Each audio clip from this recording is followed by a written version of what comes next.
from the other distinguished experts I'm seeing on the as an audience or as a viewer. So I welcome you all. And again, now I think Partha is already loaded with a lot of questions for the panelists. So Partha, you can start with the question. Sorry. Sure, sir. Thank you very much. I can't see Dr. Arun Kumar Sharma. Is he online? Because I was thinking of opening my question with him. And can you see me now? I am online. Okay, I can't see you, sir, but I can hear you. Yes, I can see you now. No, my video is on from my end. I can see you now, sir. Perfect. Okay. Sir, I would like to open the question with the seasonal question, I guess, which everyone is asking you, with a twist that we already know that air pollution impacts human health. But under the COVID time and with Diwali around the corner, I wanted to ask you, how is it going to be different and why people think that it's going to be probably more significant? Okay, thank you, Partha. I understand that is the most burning question at this moment. And with COVID-19 thrown in, already Diwali every year since last so many years has been a burning question itself with respect to pollution and its health effects. And in addition to that, we have observed recently that in northern India, the temperatures have fallen suddenly and the winter has set in a little earlier, if I say that. Therefore, we are more concerned that in the corner, what are the possibilities of health effects, especially with respect to COVID-19 itself being a respiratory problem. Now, there is no doubt about this, that air pollution is an augmenting factor, an increasing risk factor for transmission of COVID-19 infection. I have been maintaining it throughout right from day one that this has a significant component of being an airborne infection. Though in the earlier days, the emphasis was more on that the infection is more contact and all that, and coming of people is directly responsible for transmission of the infection. Once it has been established, let us look at the possible scenarios what's going to happen. During the festival time, especially Diwali, or in the pre-Diwali, I mean leading up to the Diwali, the kind of shopping spree that happens and that kind of people's gathering that takes place in the marketplaces or in the malls or in community areas increases the risk of having people coming in close contact with each other, and the infection may be transmitted from the infected person to the other surrounding non-infected person who happened to pass through the area.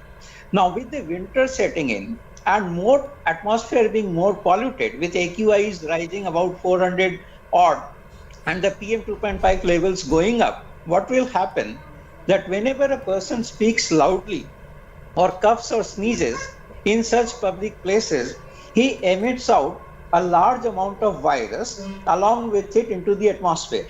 Now, if that atmosphere is already loaded with respirable suspended particulate matter, be it of the size PM 2.5 or be it of the size PM1 or even smaller, that particle is large enough to carry a substantial number of virion virus on its body, and they are suspended. So automatically the amount of virus that a person is likely to inhale in an atmosphere which is more loaded with PM 2.5 is going to be larger as compared to an area where PM 2.5 concentration is less. So this makes common sense to me that if the pollution is more, if PM 2.5 concentration is higher, if the temperatures are lower, that means the clearance of the air is unlikely to take place. That air will be loaded with more virus in it, and the larger number of people that will come in contact with it are likely to get the infection. Now, the second component of it, before I finish, I would like to add, the most alarming and shocking thing that I personally observe, or all of you may agree, the inadequate and inappropriate method of wearing masks when we are in the crowded place or community place. The mask hanging below the nose, or mask hanging below the mouth, or the mask being worn on the chin, or a frequent practice of lowering your mask to speak as if you cannot be heard when you are speaking, or frequently touching the front part of the mask which is covering your nose and face these practices are going to be more dangerous than not wearing a mask at all, because the mask outer surface will get contaminated with the virus. And if we touch it very frequently, or if we remove the mask or lower it down, then we are actually smearing the skin surface with the virus. And eventually, the virus will find a route into our respiratory tract to the nose and the oral cavity. So the more thing to be emphasized here is that we cannot probably do a dramatic change in the PM 2.5 concentration, or we cannot dramatically reduce the possibility of gathering in the community given the festival and the spirit of festival and the people's nature, because we did not work towards doing it in last 6 months. Therefore, what is the ultimate protective equipment we are left with in this condition is the appropriate, correct, and regular wearing of mask in the right places throughout the period, and not handling the mask in an inappropriate manner. Otherwise, we are definitely putting ourselves at risk of and seeing larger number of COVID-19 cases in the community. Just to add one last sentence before I conclude, we already have evidence emerging from Europe. UK has gone for a lockdown. France has alarming number of cases. Belgium, Spain, and Italy are seeing a second wave. That means what? That with the setting on of the winter, the chances of infection spreading fast is already demonstrated in those areas. We are yet to reach that level of winter season. So what's coming up is for everybody to see. There is nothing hidden about it. So we need to really act and use the effective available methods in the most effective manner, and not wait for the vaccine or not wait for any miracle to prevent the transmission of the infection in the community. I rest my argument here. Thank you, Partha, for giving this opportunity. Thank you, sir. Thank you very much. Very fantastic points and very, very relevant and appropriate at the current weather. Over to Goel, sir. Yeah, as we moved from this unlocking the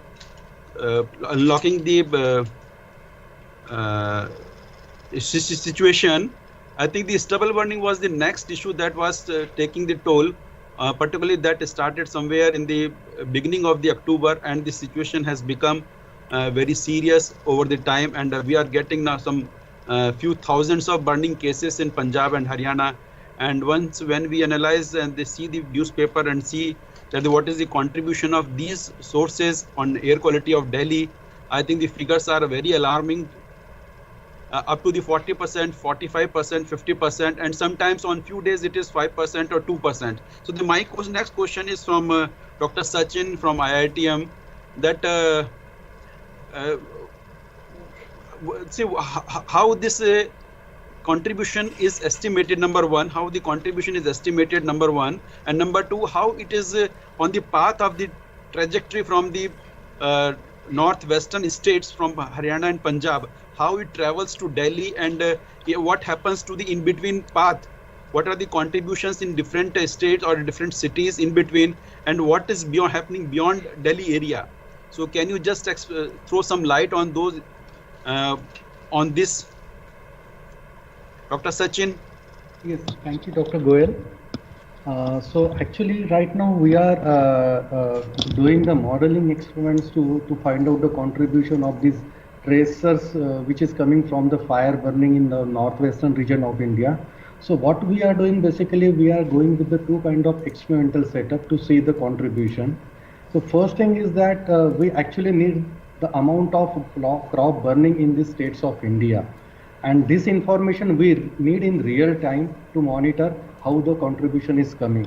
So near real time information is not coming from the ground location, but what we are doing, we are actually taking the real time fire data sets from the various satellite which we have now in place, and then we are converting this fire count information into the fire emission information using local emission factors based on the previous field experimental studies, as well as the crop load in that area, and that emissions we are feeding into the models.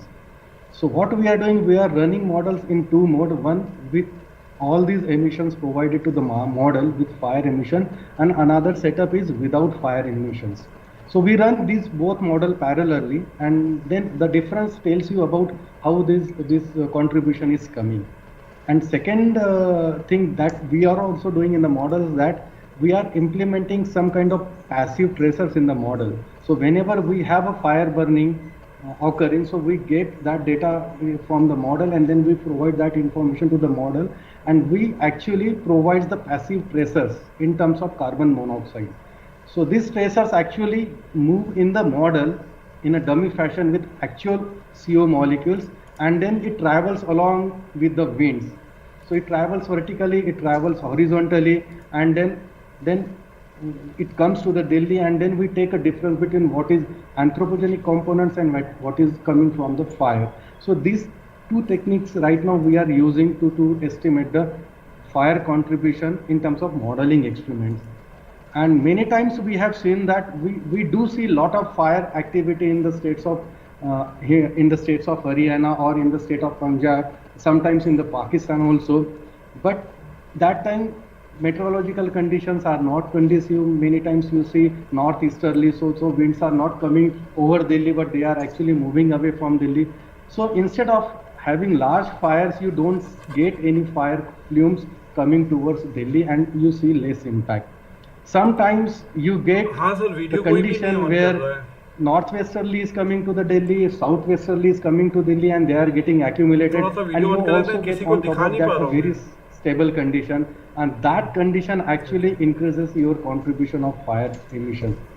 And in many of the modeling experiments, what we have seen that the geographical location of Delhi is such that many times you get a cannon kind of thing in the fire plume, and it is so focused that this cannon is, you can see in the model that it is the cannon is situated over the Punjab, and it is pumping pollutions over Delhi. But those kinds of events are not very frequent in entire season, but you do see such events like thrice or twice occurring in Delhi.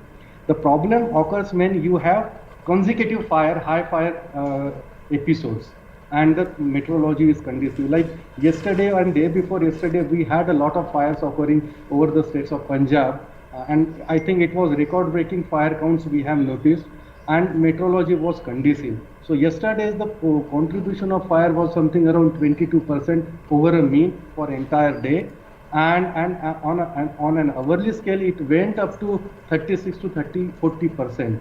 Like for few hours the contribution was up to 40%. So these are basically we are actually doing this thing with modeling experiments. But now our ministry is funding a project to CSIR Mohali, where we will also collaborate, and it is a joint project, and there we are going to install the many instruments which will give you us a real-time information about the fires.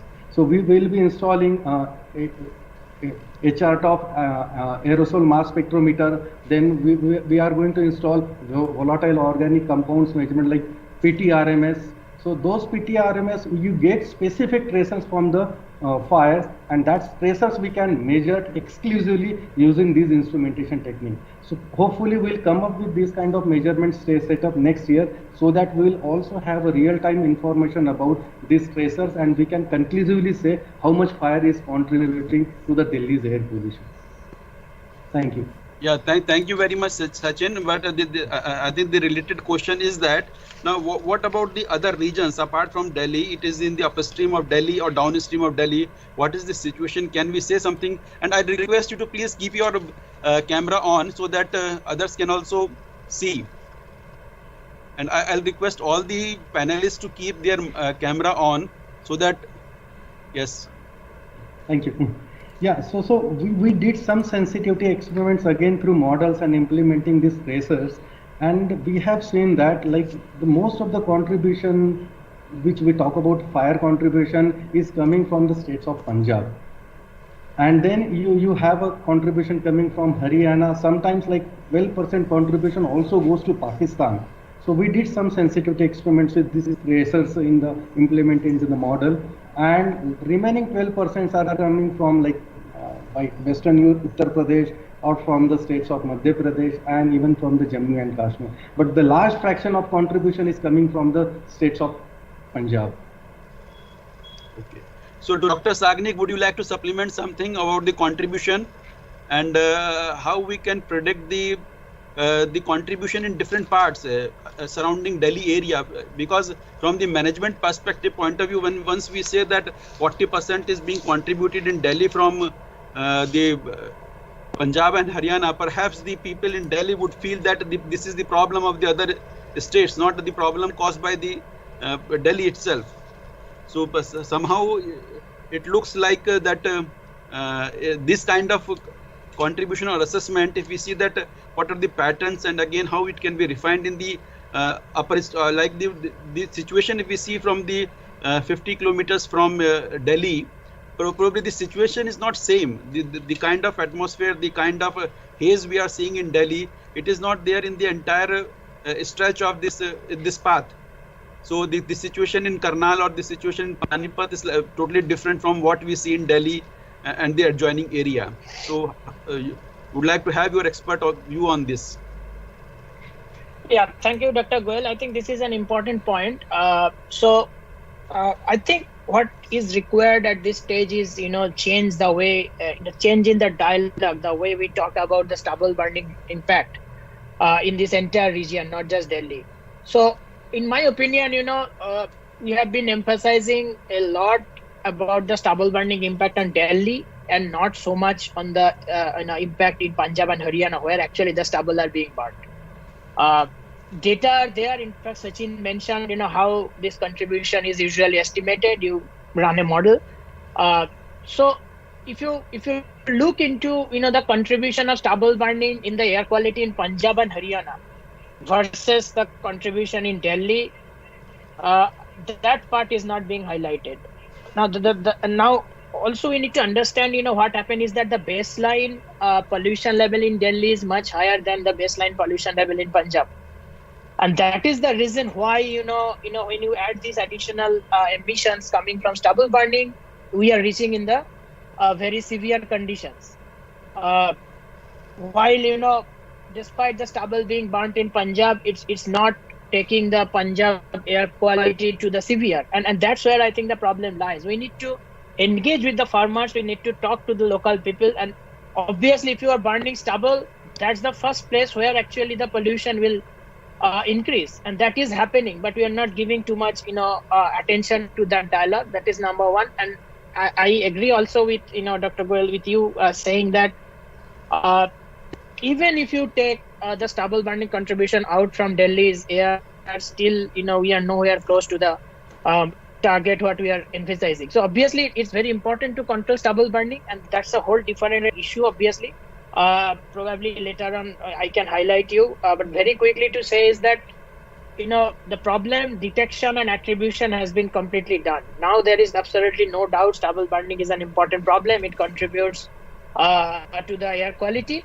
I think what we require now is actually the dialogue, how to really ensure proper in situ and ex situ management of the stubble, and why, despite having the technological interventions, the farmers are not adopting it. I think we need a much bigger dialogue or interaction or engagement with the farmers, especially in the social science domain.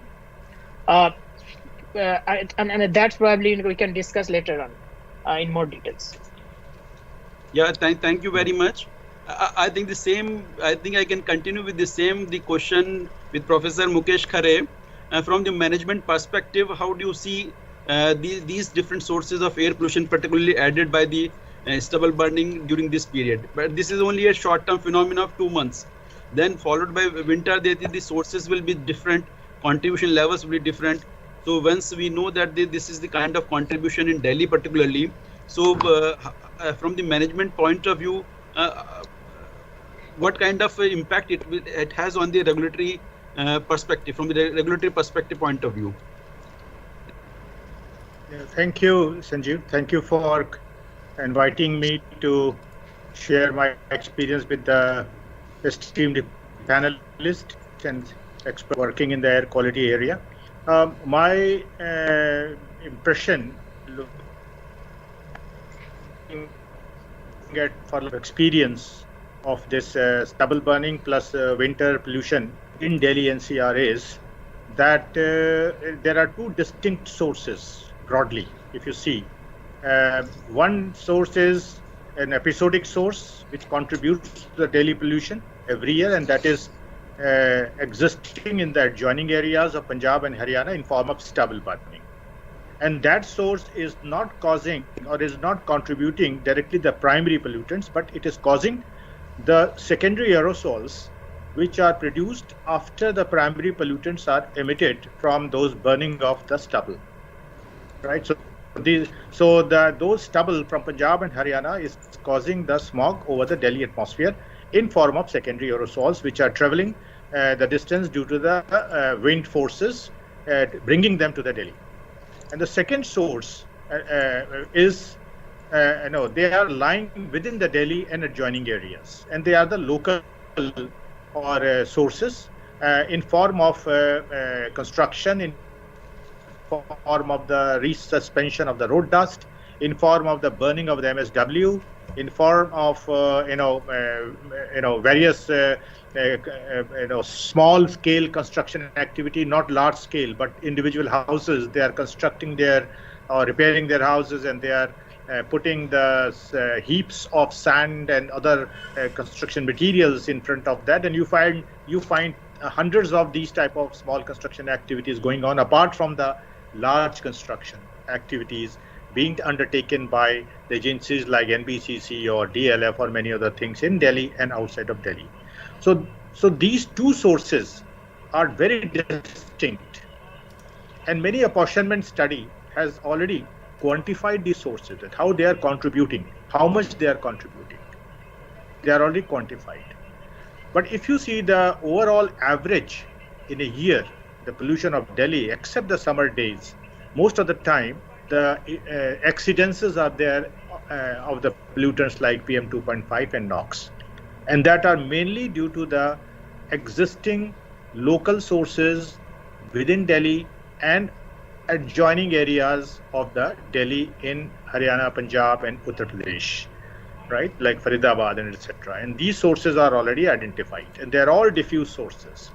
What I mean to say, the regulation may not be very effective alone if they want to control these diffuse sources, and we have already seen it, that APCA and many other agencies like DPCC and CPCB, Haryana Pollution Control Board, they are fining the people, don't burn the waste. They are doing a lot of activities of the construction that within, they find the big construction company, but nothing, the results were not there on the ground that the pollution is reduced. With this experience, I feel that in order to manage these pollutions, we need a public participation, a citizens' approach, air quality management. That is very important now. And I think all the regulatory agencies and the policymakers must start working very cautiously and very meticulously.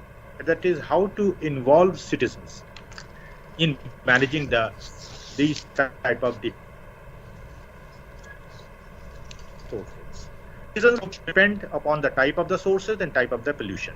So, for example, if you talk about the stubble burning, there we have to sensitize the farmers, which we are doing it. I'm not saying people are not doing, the government of Punjab and Haryana are doing, but those sensitization process have to be revisited. Why they are not being effective?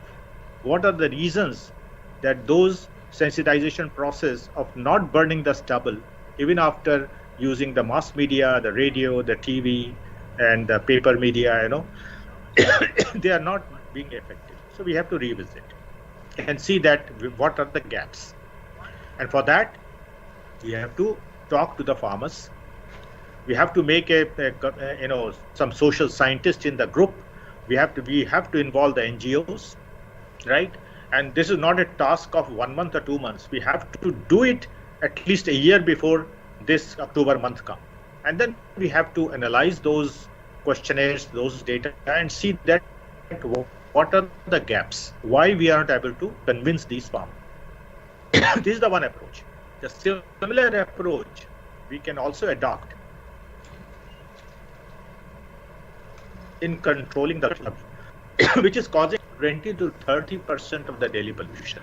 All these sources which I have just mentioned you, MSW burning, resuspension of road dust, putting the sand and other dust, after cleaning the end commercial area, putting on the, Street. on the roadside, This is not one or two, hundreds of things you can see that. If you just travel to Burari, to Okla, to any other place. So all these are involved citizens. They are generating also. They are generators of the pollution, right? So if we can convince, or if we can have some sort of a framework which is implementable, then we can talk to them and we can sensitize them, right? So we can at least control without any regulatory effort, many these sources, and reduce the percentage of the pollution in the Delhi atmosphere. So towards the end, I would say that the citizens-led air quality management is required in order to manage the air quality, deteriorating air quality of the Delhi atmosphere. And many European countries have already tested this approach, in their areas, like East European countries like Poland, Czechoslovakia, and many other countries. They have tested this approach, and it was very successful, the involvement of the public. It is a difficult task. I'm not saying it is easy, but it is not impossible. We can do it. If we can plan better, if we can plan systematically, and if we can work together, involving many specialized area, including experts, air quality experts, and social scientists, and the societies and NGOs. That's what my impression is. Thank you. Right. Thank you very much. So from the discussion, the two things, very important points are emerging, that the problem of stubble burning, basically the solution lies with the farmers. Basically, it lies with the farmers, their willingness and approach, how they take it. And so, of course, the scientific community has to provide the right solution to them and a sustainable solution to them, so that they are more encouraged towards not burning and making it as a bioresource material for utilization for different purposes. And regarding the air quality management of Delhi, I think that from the very good explanation from Professor Khare, that the local issues are more prevailing on managing the air quality problems in Delhi, and the people's participation is very important in tackling this issue. So I think this air pollution problem of stubble burning is compounded by I think what we can see as the Diwali is approaching, the festive period is approaching, by addition of the firecrackers. And some thoughts, I think, Partha? Yes. So Yes, in fact, Professor Khare and Sagnik, I have questions for both of you, but I would like to come back because really very good points both of you made. But before that, we have Sadhana Railu, Dr. Sadhana Railu with us, and thank you very much, ma'am, for joining us. It's a great opportunity to have you. And I was just informed that we have a lot of viewers who are watching this live on Twitter as well as on Facebook. And most of them are interested in air pollution, but they are not from the domain. So for those kind of people, ma'am, I would like to ask you a very simple question. What exactly are these green crackers? And why we call them green? Okay, putting it very simply, green crackers are reduced emission crackers, basically. I think it was November 2017, a ban was put on usage conventional firecrackers.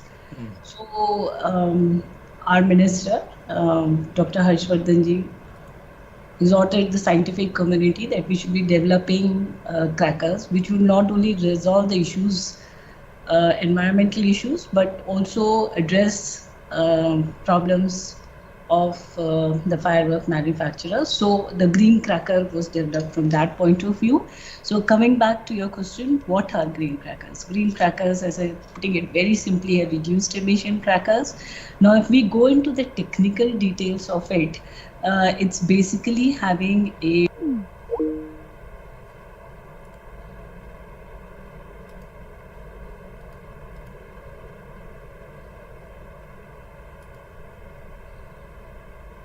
crackers. How and Well, if we see compositionally, there's not much of a difference between the conventional firecrackers and the green crackers.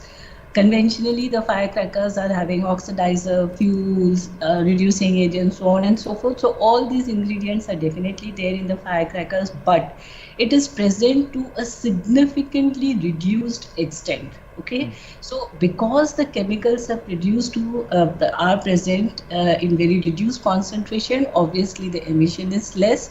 And how it happens, other than the reduction in the chemicals, we are also introducing certain additives in the crackers which have different functionalities. These additives have the potential of releasing water, releasing air, sequestering metal, so on and so forth. So obviously this leads to significant reduction in the emission. So this is how we say it is green cracker, because it is basically having a reduced environmental footprint. Thank you. This is fantastic. In fact, I'm of this opinion, as Rakesh Kumar initially said, that banning, is generally anti-science. The moment you ban, the science stops. Innovation has to happen, right? But this is one example where I see that innovation has happened. I'm really very thrilled to hear that there is a capacity of releasing water and dust suppressant and PM suppressant and metal suppressant, which is really really unique. And like people will still have the fun, but whereas it is apart from being environmentally benign, it is also doing some kind of environmentally pro measures during the peak air pollution days, which is fantastic. One last question, ma'am, that I also understand that normally these crackers use a lot of heavy metals for the colors, and for, I mean, especially the rockets, which are like very very popular, and Sivakasi has been producing such beautiful products for so many years, and there is a question of equity here, because we cannot stop crackers because it is also connected with livelihood, but it is again connected with the fun and frolic and everything. So this balance of having the fun, having the colors, was it still possible when you did the research behind the scenes? Yeah. I'll come back to your original question, which was related to green. The word green is sometimes people feel it's a misnomer, but it's not the case. When you go into the principles of green chemistry, there's a very underlined statement which is there: maximum functional efficiency using minimal chemical or whatever raw material. So in the case of green cracker, maximum functional efficiency implies that we should not be compromising with the light quality, that is the luminescence, neither should we be compromising with the sound which is there, of course keeping into account the limits which are imposed by CPCB. Okay, so that's why it comes in the from green chemistry point of view, it was a green firecracker. Now coming to your questions about the light and the color. So the color are majorly because of the transition metals which are put into use. Now, as I said, we have used certain additives which have their own functionalities, and these additives have been used to the extent of 60 to 70% in the total composition. So obviously it has an implication on the reduction in the heavy metals, which is definitely a cause of concern. Okay, there's no debate on that. When we are using a chemical firecracker, there's bound to be pollution. We can reduce it, but never it can be nil or zero. Absolutely clear on that account. But yes, we can reduce it substantially. So let's say barium was an issue. Okay, so we developed certain formulations in which, of course, the apex code clearance is still awaited. So in the case of barium, which in addition to being an oxidizer, also gives green color to the fireworks. Okay, fireworks meaning sparklers, and firecracker meaning sound making firecrackers. Okay. So barium was an issue, and then CPCB did a lot of scientific investigations, and they arrived at a conclusion that okay, the present scenario is 36 to 40 microgram per meter cube, and if it has to be within toxicity limit, it has to be somewhere around 4 to 5 microgram per meter. Okay, so that was a very huge challenge for us. Okay, so how do you bring down that concentration of barium? So in addition to using additives which had functionalities, as I've mentioned, of being exothermic in nature, releasing whatever, all those things, it was required for the additive to have the potential to bind with the metal so that it takes it and settles down. Okay, so we were, I think we were successful in that account, and we could develop and identify a additive which can be used in a formulation which can bring down the barium concentration also. Wow. So okay, that's just one example in case of. So same applies with other heavy metals like strontium, which is being put into use for red color, so on and so forth. Right. Yeah. Thank you so much. This is really interesting.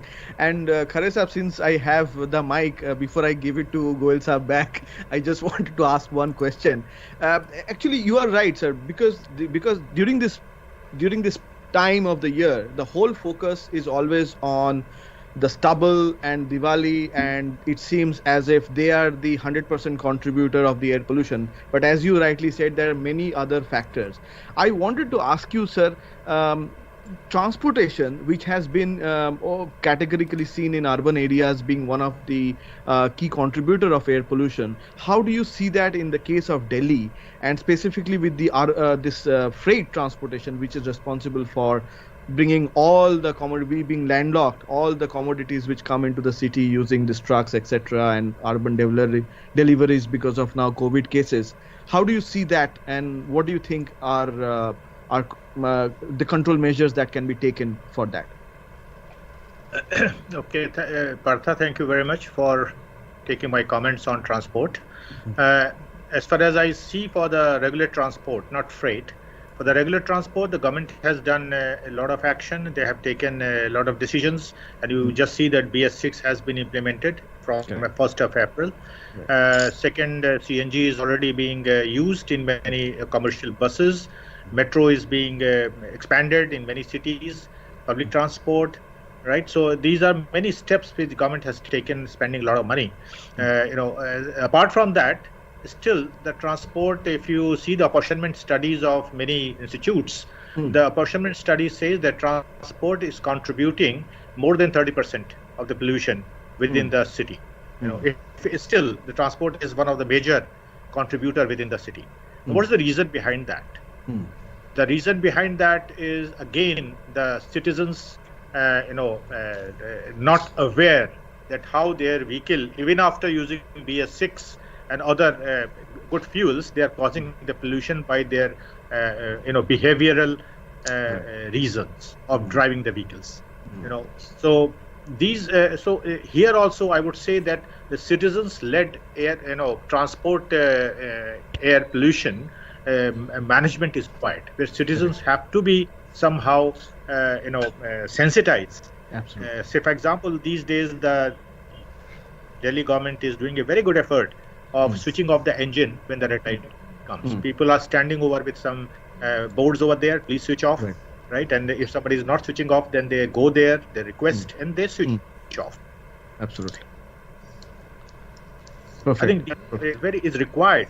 It may not bring the results in one season or 1 year, but if it goes on, then it will impact the mind, especially of the young minds, who will make the driver, who may be their father, who may be the editor, to stop the engine at the red lights. This is one of the very good steps of the citizens-led air quality management due to the transport pollution within the city, and these type of efforts must be made. Second, our the crossings, the red light crossings, they are not synchronized. If you in Delhi, if you see, there is a lack of synchronization of the lights between two crossings, also creates a lot of pollution. Because maneuvering is there, and maneuvering always generate heavy pollution from the exhaust in terms of gases and other. So this is another reason which is not seen, but which is a good contributor to the transport, is one of the major contributor to the air quality deterioration. And the third is the freight, which we just talked about. Yes, I agree that freight involves trucks, huge trucks, big trucks having a heavy axle load, and loaded trucks, And APCA once last year, I think they tried to check at the entry of these cities of Delhi that what is the loading, and 60% of those loading were exceeding the limit, whatever they have allowed. So that made the emissions more when they drive. Overloading. Yes, with overloaded trucks. Though we have made two peripheral, highways for the freight to cross, so that they should not cross the Delhi. But even we don't have any data yet so far that how much pollution is being driven by the wind. What is the wind direction from this peripheral road to the city, towards the city? Absolutely. When the trucks and these move during the nights. So that data is not with us. I don't know whether National Highway Authority, though in the high-level task force, we have recommended that the National Highway Authority must measure these pollutants in the highways, roadside pollutants, so that we can know their dispersion characteristics, whether they are coming to the Delhi or not. Absolutely. So that is one of the reasons. But freight is, yes, I agree, freight is one of the major contributor of the air quality deterioration, which has to be somehow dealt with properly, effectively, and efficiently. So, and that might be that we should switch over to the railways, and we should have a more, railway yards for the, for the commercial activities, for the, for these things to be transferred. Correct. Thank you, sir. In fact, I completely agree with you. In fact, this is very true that we cannot expect that everything will be done by the government and the scientific community, and the society at large will not play any role. I think we do have a very big role to play in the choice of vehicles, in the way we drive the vehicles, in the use of public transport, in cycling and walking when it is possible and convenient within a kilometer, 2 kilometer. I think those are the kind of choices I think as an individual we have to make. And yes, I also agree that in case of Delhi, we are very lucky. We have this circular rail which was built during the Asiad, and other cities do not have that. We have that tracks, and I think they can be used for road to rail shifting of modal shift for goods. I think that's a very good point, sir. I think that's a very relevant point. Over to you, Goel sir. Thank you. Thank you. My question is again from Dr. Sachin and Dr. Sagnik regarding the possibility of though the firecrackers have been banned in Delhi NCR area, particularly Delhi, and the Delhi government has already announced the ban, and this is the need of the hour, in fact, that the situation has become like this, that there is no possibility of adding any kind of air pollution source more to the atmosphere of Delhi. Now I'm looking from the perspective that can we have some sort of forecasting that what could be the possibility of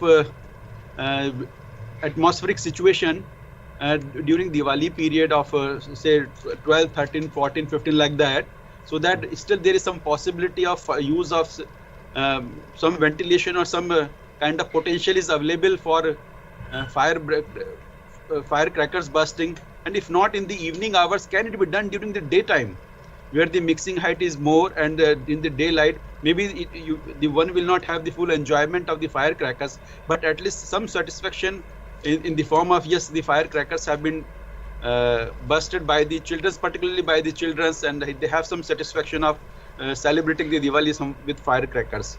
So can we have that kind of approach maybe during daytime rather than giving a window in the evening hours? Can the window be there in the daytime, say between 11 to 2 in the daytime?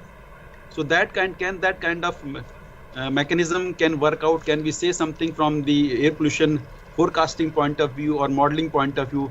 Can this kind of scenario be possible? So what is your views on this issue?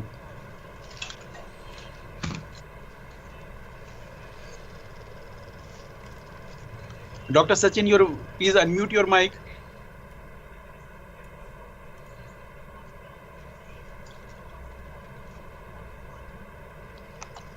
Dr. Sachin, please unmute. Okay. So am I audible now? Yeah, please. Yeah, okay, yeah. So we can actually take a advantage of models, whether by doing firecracker in the morning hours instead of evening hours, and how it will impact on the air quality. But like if you look at the yesterday's situation, yesterday the boundary layer mixing height was only 400 meters. So even if such kind of situations are going to prevail during Diwali time, then even cracking firecrackers, burning firecrackers in the daytime also will enhance your pollution. So it depends all upon how the meteorological conditions will prevail during that particular things.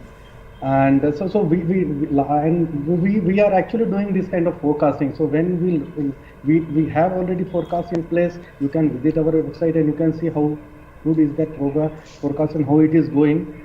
And we will be providing this fire information to the models prior to 3 days or 4 days in advance, and we'll see whether by including the fire emissions in the nighttime hours will actually lead to the deterioration of air quality next day of Diwali. But we can take advantage of forecasting model to see the meteorological condition, because most of these extreme events which occurred after Diwali is basically due to the conducive meteorological conditions. If we see in the model that the ventilations will be very nice, mixing layer will be very high, then we can go for this kind of suggestions by using fires in the daylight rather than burning in the night when you have very low mixing layer height. Right. Dr. Sagnik, you have something to supplement with this? No, I mean, I agree with Dr. Day on this, but we need to keep in mind that, we can scientifically suggest, burning crackers and all during the daytime based on the meteorology, but that will take the fun out of it. I mean, the whole point, people burn, crackers and all in the evening because that's when, you get this light. So if you take that drama away, that will not actually work, in my opinion. Even if scientifically you can say that, we burn. The same actually argument people have given, for the crop burning also, like, you can allow farmers burning the crop waste, especially when the wind direction is different or, meteorology is favorable. So you need to think about those issues also. Right. Thank you very much. Dr. Arun Sharma. आप guest login से तो login नहीं है ना? Yes, sir. Yes, sir. तो आप top पे देखिए, Sir, recently it has been seen that the cases of COVID have grown up, have increased tremendously in last few days, and this seems to be very much correlated with the air pollution problem that the Delhi is facing, where the air quality index is already crossed 400 mark. So is it related to that the increase in the COVID cases as well as the air quality index, how it can be correlated? I mean, do you see any correlation in these two parameters?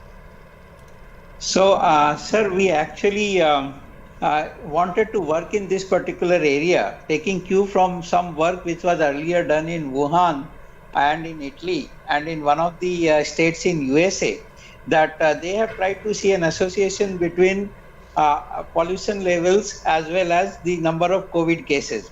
But all these three studies had been cross-sectional in nature. So what we did that in Delhi, particularly, we actually collected data of day-to-day increase in the day-to-day numbers of COVID-19 cases in Delhi, starting from the month of June when the unlocking started. And thanks to Dr. Sunil Gulia, that we could get some data from the air quality monitoring sites in Delhi. Unfortunately, in this period between August, September, and the earlier part of October, we could not find any significant correlation between the pollution levels and the number of COVID-19 cases. As you saw, that the numbers were stable in that time period.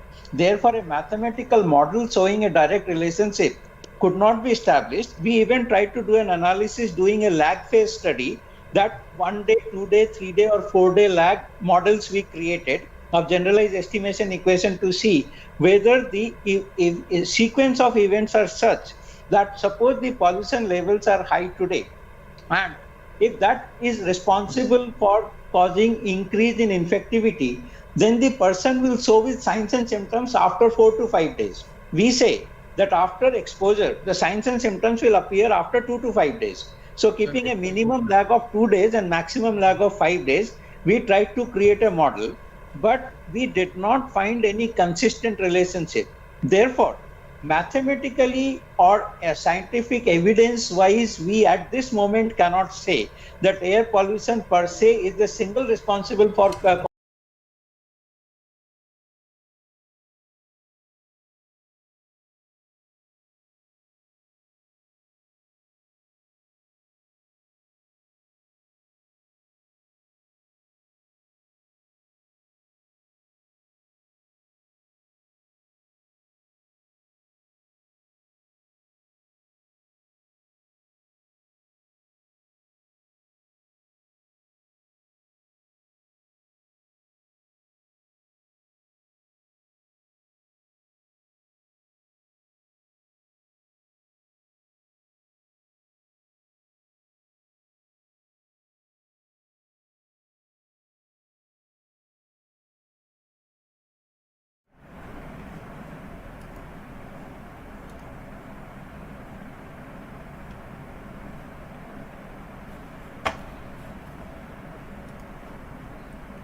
anything happen anywhere, they are causing pollution in Delhi.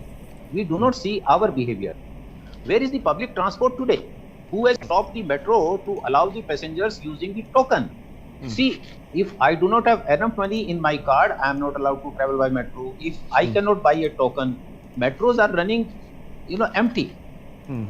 So public transport per se is not existing for the last 6 months. Why we do not operate public transport in Delhi? Why Delhi government has not purchased the buses except making noises, finding scapegoat here and there, and it appears these experts are biased against the public. They do not know the ground realities. I'm sorry to say that they are sitting in air-conditioned rooms. They fix somewhere this and that. You tell me, petrol consumption, diesel consumption has come to normal. But economic activity has not come to normal. Why it has come to normal? Because every vehicle is on road, there is no public transport. And these experts, and everyone is silent over it. Nobody wants public transport. Right, sir. It's a carcass. Thank you, sir. This is a good point. Dr. Saha? Yeah. Hello. Yes, hello, sir. everyone. The thing is that as orthodox scientist, thank you very much, madam. The Green Cracker, I was a member of that group also, fortunately from CPCB at that time. And it was prepared at the request and direction of the Honorable Supreme Court. But next year again we have banned. This year we are not able to use. So I do not know where we stand. Somebody is telling use Green Cracker, somebody is objecting it. Where we stand, I'm really confused. And now coming to the issue of the crop stock burning. I don't understand when we know the in situ is the solution. Why all these dialogues, questions, modeling, all these things are, why it is coming up? We know the extensive problem is there. We know the solution is only in situ management. We know that it is to be controlled there itself. We know it is no transport should be allowed. Nothing should be allowed to transport from Punjab to Delhi. And Mr. Sachin rightly said, whatever you are burning in northern India, it has to pass through Delhi. And it's a meteorology, you are helpless. And Sachinji, I'm really happy to, because I am looking after so many literature and all these things. Whatever you do, whether it is Punjab or in Rajasthan or in Haryana, everything has to pass through that funnel of in the Gangetic Plain, and ultimately Delhi and NCR is getting the impact. Knowing all these things, why we are not able to consult with agricultural scientists, this is my thing, so that it can be converted into organic manure. Why all these scientists all need to sit and do for modeling? Is it not we have enough data? Don't we think we have enough evidences? This is ridiculous. All the time, every time, so much preparedness, so much study, and ultimately again the same scenario, same discussion. This is this year we should be, now the Mukesh Kharesab is there. Please, sir, please catch hold of the person who can give that particular enzyme so that it can be produced economically. The farmer should get the economic benefit of doing self-manuring of their agricultural field. Please do that, sir. It is required. We can do it. I'm sure we can do it. Once we are able to do it, we are not required to sit even, sir. Right. Sir, this is only one-time solution. This is the only.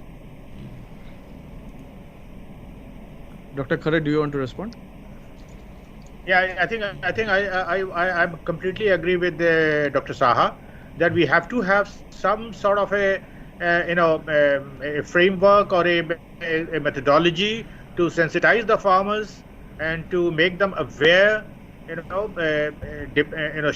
following or following such methods which are which can impress them that yeah, we have to do it, otherwise it will be harming their health as well as the health of the surrounding areas. Absolutely. And it is not impossible. It is possible, but we have to work. We have to use some social scientists. We have to use some social ways, and then we can make them work for producing the use enzymes and manuring, etc., and give them some economical benefits for the stuff. We have to bring. We can show. Absolutely. We can bring the economic model, viable model. Sir, Partha, 1 minute. The other thing is that winter is very critical for us. We have to have very strong forecasting system. What our people should do, how the people can contribute and participate in government's program. This part, again, Sachin Saab, please, this is required. And let us not, henceforth, let us not consider Delhi. Let's consider northern India. Air pollution, it cannot be controlled even if we are controlling in Delhi. We have to control in a totality entire northern India. Thank you so much. Right. Thank you, Dr. Saha. Thank you, Khare sir. I'm mindful of the time, but I want to ask one question to Dr. Arun Sharma because otherwise in this Diwali people will not be happy. And sir, if you're listening, then my question to you is that how should people protect themselves in this current situation? What is your advice to people who are in this entire IGP and who are exposed to these high levels of pollution? You mean in context of COVID-19 or in general you're talking about? Air pollution, sir. Air pollution, yes. So air pollution, I just want to repeat what Dr. Khare said. Engagement and involvement of the local citizens is the most fundamental thing. We really need to intensify our campaigns for behavioral change communication with the help of social scientists and anthropologists, but that may sound like a long-term measure because Diwali is just a week away. So for the people who are engaged in this program or to those the messages are going, I'll say mask here is going to serve a double purpose. It's going to protect us against COVID-19. And we have been advocating use of N95 mask for pollution control since last 5-7 years. So this is where behavioral change communication is very important. When COVID-19 came, wearing masks became a habit. At least 70% of the country's people, citizens, have started wearing masks correctly or incorrectly. In last 5 years, pollution itself could not make even a single person wear a mask on the street. That is the impact or impression people have about disease, which is more harmful, which is more dangerous and visibly dangerous. You know that you will reach the hospital for 14 days, you will not be able to meet your family members, or God forbid, you may never be able to meet your family members. That fear, that sense of fear have made people understand the importance of mask. Now, it took a COVID-19, it never took the air quality index 500 or 700 or 900 to wear a mask. And for that, we require to really intensify our campaign for wearing masks, the correct mask which prevents pollution as well as COVID-19 both. I specify that because the cloth mask, the simple cloth mask, is not meant for pollution prevention. It's meant primarily for filtering out the virus, right? So my single message at this moment will be the extensive use and appropriate use of mask to protect yourself. Right. Thank you, sir. Thank you so much. And before I sign off and give the mic to Dr. Goel, happy Diwali to everyone, and thank you very much for signing in and joining for this conference. Dr. Goel, sir. Thank you. I think we can have quickly two more questions from the hands raised. One is from Dr. S.K. Gupta, and the other is from Dr. V.K. Shukla from CPCB. So Dr. Gupta, and then we'll have a final word from Dr. Rakesh Kumar, sir, Director NEERI, on concluding the whole proceedings that we had today. So Dr. S.K. Gupta ji, please. Thank you, Dr. Goel. I just have not a question, but an observation on what Dr. Mukesh Khare said. I completely agree with him that the air quality management program to be linked to communities, and communities have to get involved into this effort. But unfortunately, we always talk of involving community, but when it comes to making decisions, we just simply ignore them. We do not involve community. You see recently, this new commission for management of air quality has been announced for NCR. How many citizens are involved in this commission? So it is very unfortunate that we talk about involving in effort of air quality management, but people do not involve communities. But we have to understand what we mean by involving communities into air quality management program. I think what Dr. Arun Sharma just now mentioned, that the sphere psychosis is very important engagement of community into such programs. This AQI of 500 or 1000 also did not attract the masks.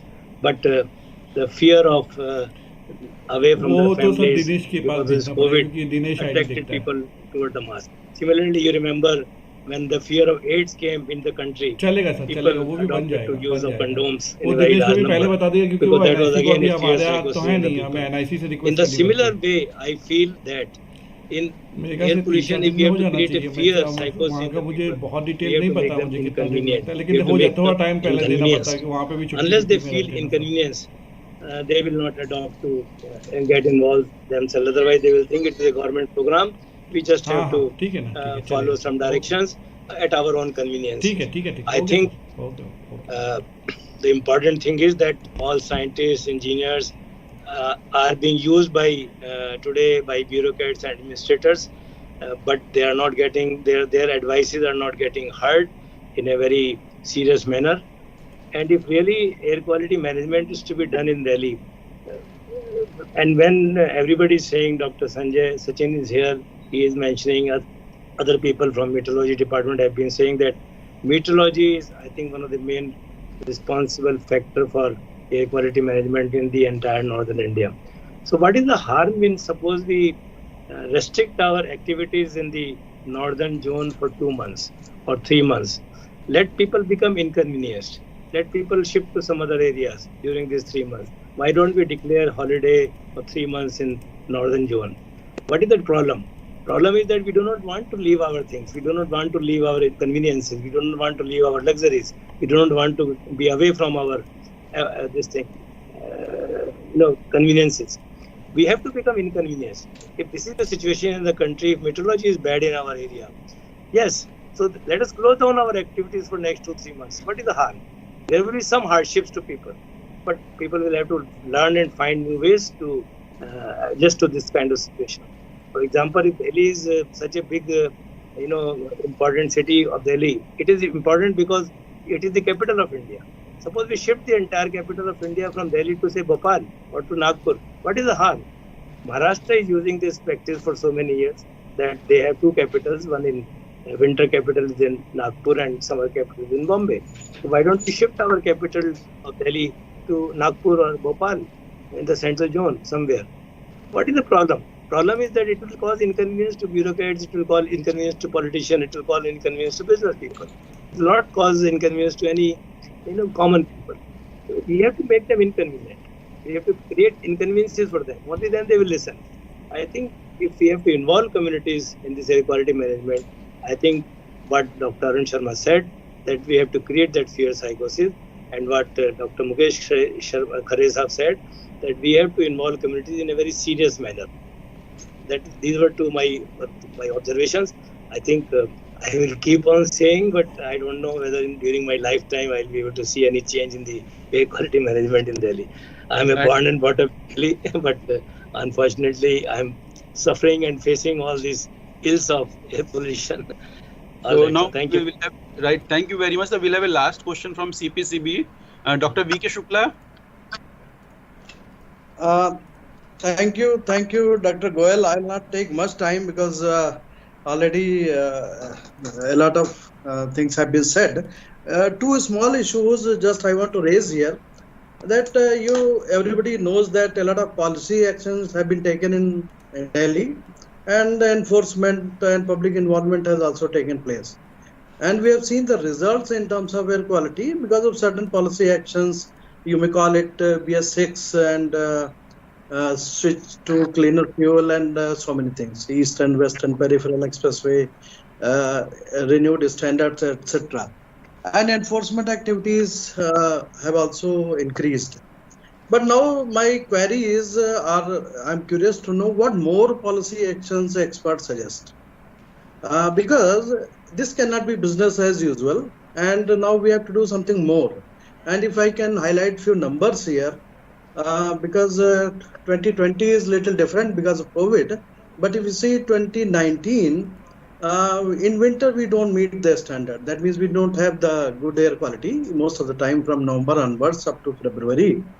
But in the remaining 8 months, normally during 4 months we have standards meeting to 2.5 norms.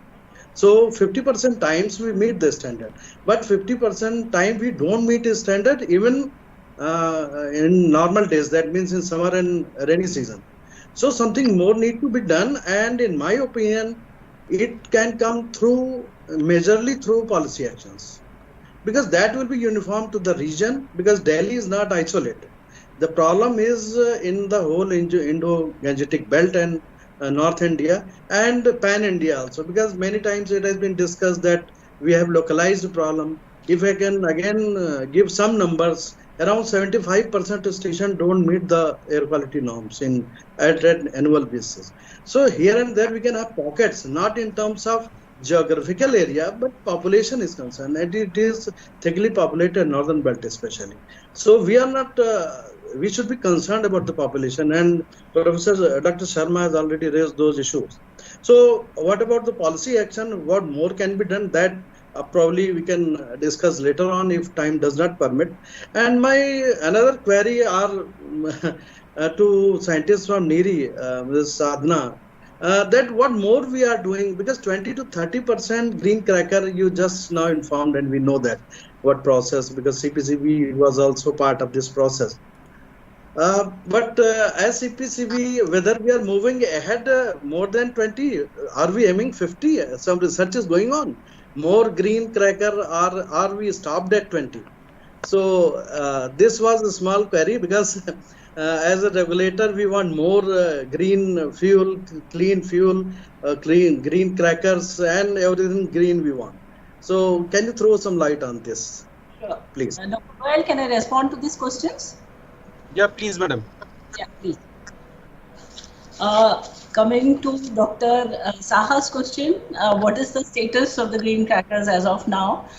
So we all understand that there was a ban in October 2018, after which these green crackers were developed.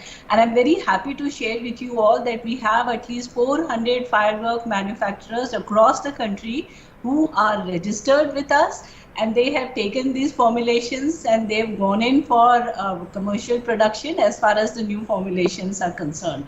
So that's very good news for us, because there's quite a big change in the mindset of the firework manufacturers. They've adopted these green formulations, green pyrotechnic formulations, and we have on board with us almost all the major players, name it, like Standard, Kaleshwari, Anil Fireworks, all the major players, and many across the country. So that is the status as of now. Regarding the production of green crackers, implementation is actually reaching to the common man and the society. I would not like to comment much on that, because these are policy level matters and the decisions will be taken accordingly. So that's the status as far as green cracker formulation adoption is concerned by the firework manufacturers. Now, coming to the question of Dr. Shukla, yes, here again, I'm very happy to share with you that when we started off with this project, we started with a short-term measure of achieving 30 to 40% reduction, and we were happy to do so, and it was, the green cracker was launched accordingly, and now I'm happy to share with you that we are ready with 50 to 70% emission reduction, and in the firework emissions which are there from the fireworks. And yes, we have some storage and stability studies going on. I think it will be released very shortly. So, and then of course our next target is long-term target, which is about 80 to 90%, and studies are going on in that direction. I hope by next Diwali we'll be able to share something on those lines also. So presently our target is definitely 50 to 70%. Our studies are going on, and we will reveal our study as far as its implementation and reaching the common man is concerned. I think that's a policy level decision. Okay. Okay, on a very positive note, I think we'll have to take a last question from the audience. Dr. VP Yadav is wants to supplement something. Yeah, good afternoon, sir. Yeah, good afternoon. Sir, just I would like to congratulate Dr. Khare for being in this commission. And my question is from him only, sir. As you know, sir, pollution is nothing but it is a repulsion of nature, of anthropogenic activity in holistic way. So can we fight nature in the long run? We have to draw some limit of development, because it is a resultant of our development. And development cannot be sustainable if our development is going on. So are we going to restrict some more activity, or we are going to think about the evacuation of Delhi during this critical period? It is what S.K. Gupta has already told, and Mr. V.K. Shukla has also mentioned on it. Most of the time during winter season, we are not going to meet the norms despite of all our restricted activity. Is there any action of the government it is proposing? It's a good question, Dr. Yadav, you have raised. This commission is quite a new initiative which government has taken, because the government wants some action. Government doesn't want that R&D is going on for last so many years and nothing is coming to the field. So I think that is what the statutory commission has been created, so that decision can be taken and deliverables can be shown to the Supreme Court and the public and other agencies of India. So that is the way this commission is going to work. Now, because today only I got this notification, so I think this is one of the very important parameter which you have just raised, that where we can suggest or we can work on not making any more development of the city, right? This should be stopped. The city has already saturated. So those parameters has to be identified, and it will become a socio-economic problem. So we have to sit with the subcommittees We have to see what are the identifications. This is long term. This is because Commission has three organs. One is the monitoring and modeling, other is the enforcement, and third is the. So I think Commission will work all in these three together, right? And we will make some sort of a plan because we don't know. We will sit together. We will make some sort of a plan, and we will certainly think on this aspect which you are just talking about. I think not Delhi.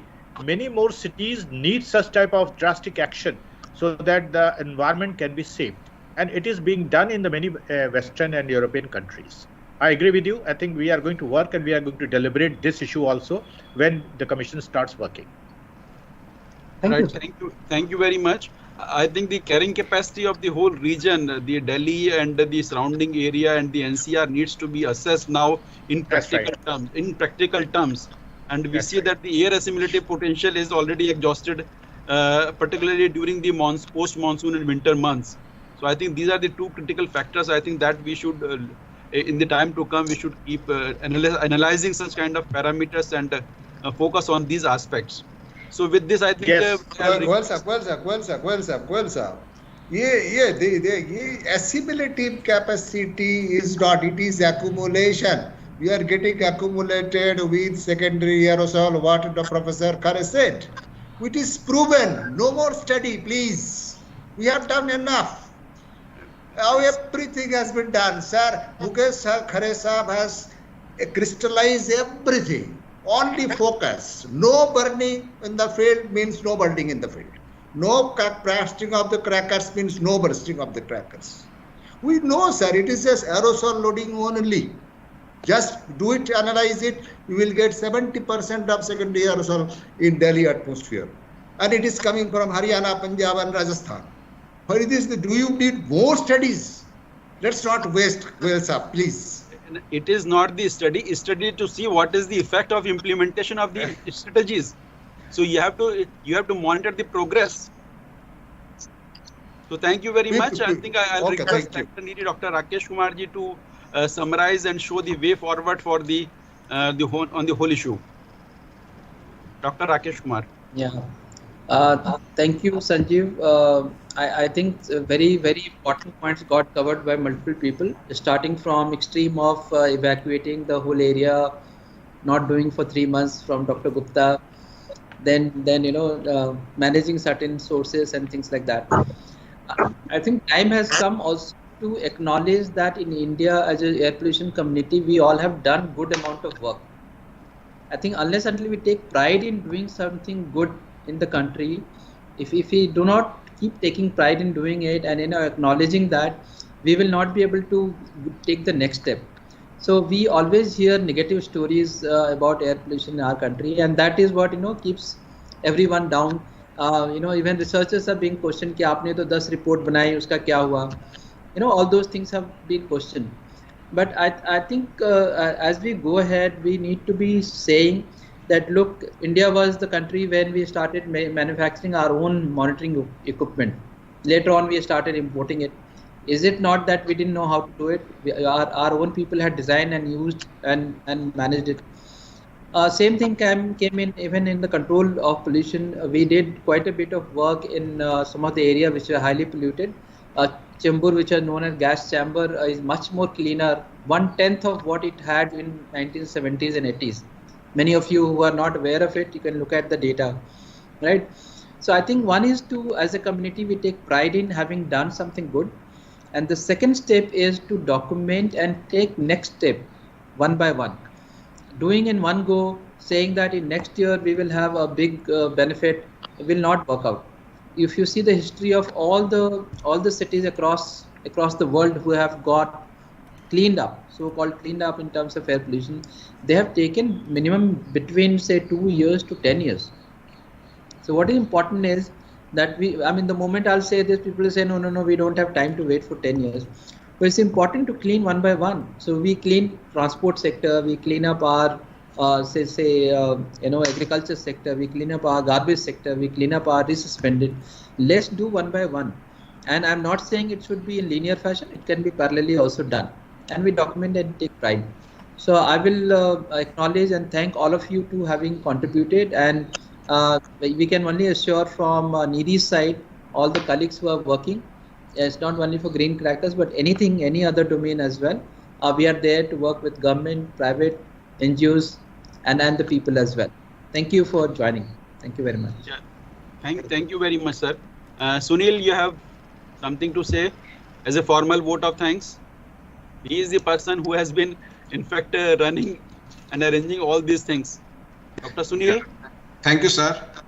And it's my pleasure to say a vote of thanks on behalf of CSIR-NEERI and on my own behalf. And I must mention our deep sense of appreciation to our respected chief guest, Dr. S.C. Pandey, Director General CSIR, who get time from his busy schedule to attend this program and grace the event from his presence and valuable guidance about the important issues. And he highlighted the application of low-cost sensor for air quality monitoring. Thank you so much, sir. I would like to express our sincere thanks to all the panelists, Madam Sadhana Rayalu, Professor Mukesh Khare, Professor Anu Sharma, Dr. Sagnik Dey, Dr. Sachin, for very interesting and fruitful technical discussion on the topic of the day. Thank you all again for accepting our invitation and sharing the knowledge with us. I'm also very grateful to Dr. S.K. Goel and Partha Basu for moderating the session very nicely and raising very useful discussion points for the panelists. I wish to express my gratitude to Rakesh sir for his very informative information he's shared and concluded the event very nicely and highlighted the importance of the panel discussion, and we are definitely keep this momentum on, and we will take this forward and make some actionable point and share with the concerned authorities and take this discussion forward. I also thanks to the other panelists who contributed in between and raised the very important points for the discussion. Thank you very much for all the participation and support. Thank you. So once again, thank you everybody, and thank you. Wish you all the very happy Deepavali. Thank you very much. Great. Thank you.